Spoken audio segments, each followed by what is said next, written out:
Hey, what's going on, tech enthusiasts? BoHD here. I hope you guys are doing well. Now, I made a video not too long ago highlighting 5 markets of tech we can expect to be prolific in 2016. If you guys haven't watched that video, I'll post a link somewhere on the video screen here or in the description. But I wanted to make a follow-up video focusing primarily on smartphones because, quite simply, you guys asked for it. Now, I've compiled a list of around 15 smartphones we can expect to be released in 2016. These won't be all the smartphones released in 2016, and I will undoubtedly forget or choose to include some smartphones or exclude some smartphones. It's gonna happen.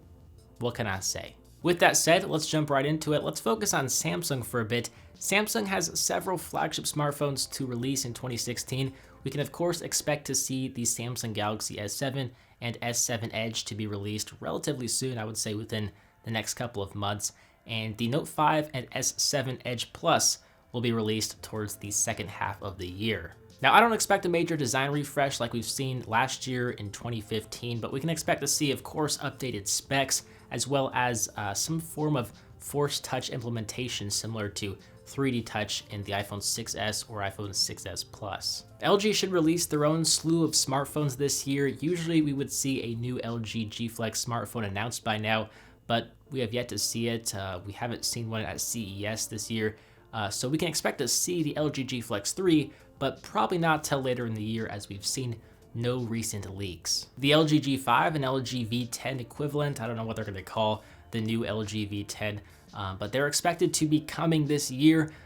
We can expect them to feature more premium build materials like metal or glass, but still keep many bells and whistles like expandable storage and removable battery functionalities. I also wouldn't be surprised to see a significantly refreshed OS since it needs to happen. Lenovo will release an updated Moto X 2016 as well as a couple new budget devices like the Moto G 4th gen and Moto E 3rd gen. You might have heard Lenovo will be phasing out the Motorola brand in favor of Lenovo, but will be keeping the Moto name for Motorola's smartphones. So I thought that was pretty interesting. Have you guys heard about that? Apple will release the iPhone 7 and iPhone 7 Plus. Man, it's only a matter of time before, LG, Samsung, Apple will just stop adding numbers to each iteration. I don't know, I just feel like it's getting a little bit redundant if you ask me, but hey, the iPhone 7 should feature a fresh new design, of course, and keep the 3D Touch technology. Apple is reportedly still finalizing the iPhone 7 and iPhone 7 Plus design, which actually may remove the 3.5mm headphone jack.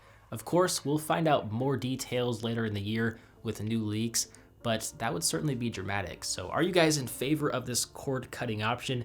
I want to hear your thoughts in the comment down below. Now, Google will release at least one new Nexus device this year, whether it's an updated Nexus 5 or Nexus 6. We can only wait and see and find out, but it'll run Android 7.0, which is certainly exciting. Sony will release their new flagship Xperia Z6. I don't expect it to come to the US anytime soon, but I would love to see it come to the US, especially with a more incorporated 4K display so that I can use it with virtual reality. I think that would be super cool. OnePlus should release the OnePlus 3, the flagship killing smartphone of 2016, as well as the OnePlus 2 Mini or other equivalent budget device. We can definitely expect OnePlus to release another budget device of 2016.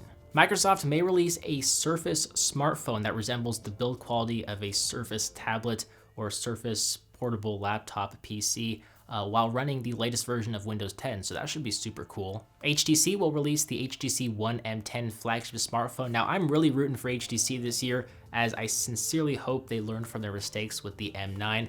I feel like HTC has the potential to be on top of the Android market at least one more time, but they are focusing a lot on virtual reality, so hopefully they're not focusing too much on VR and they give a little bit of love to their smartphone lineup. In terms of budget smartphones, the Asus ZenFone 3 and Alcatel OneTouch Idol 4 are two budget smartphones that I'm really excited for, especially the Idol 4. The Idol 3 was a huge surprise, so I can't wait for the successor. But the last phone that I want to mention is the Nextbit Robin. It's a smartphone coming soon that runs a cloud-based OS built into Android. So it'll back up all your apps and all your photos to the cloud, and when you need space, it'll archive the things you use the least. It's a pretty neat idea. I certainly look forward to getting my hands on the device. So with that said, those are some of the smartphones we can expect to see in 2016. Obviously not all of the smartphones, but most of the popular smartphones, the most anticipated smartphones from each manufacturer. But I do expect to be surprised by some companies this year, and I do look forward to reading your comments to see which smartphone you are most excited for. So let me know, let everyone know your thoughts in a comment down below. If you enjoyed this video, don't forget to give it a big thumbs up. It really does help show your support. Maybe subscribe if you're brand new. But as always, I'm BoHD from PhoneDag.com. I hope you enjoyed this video, and I will see you right back here in the next one. See ya.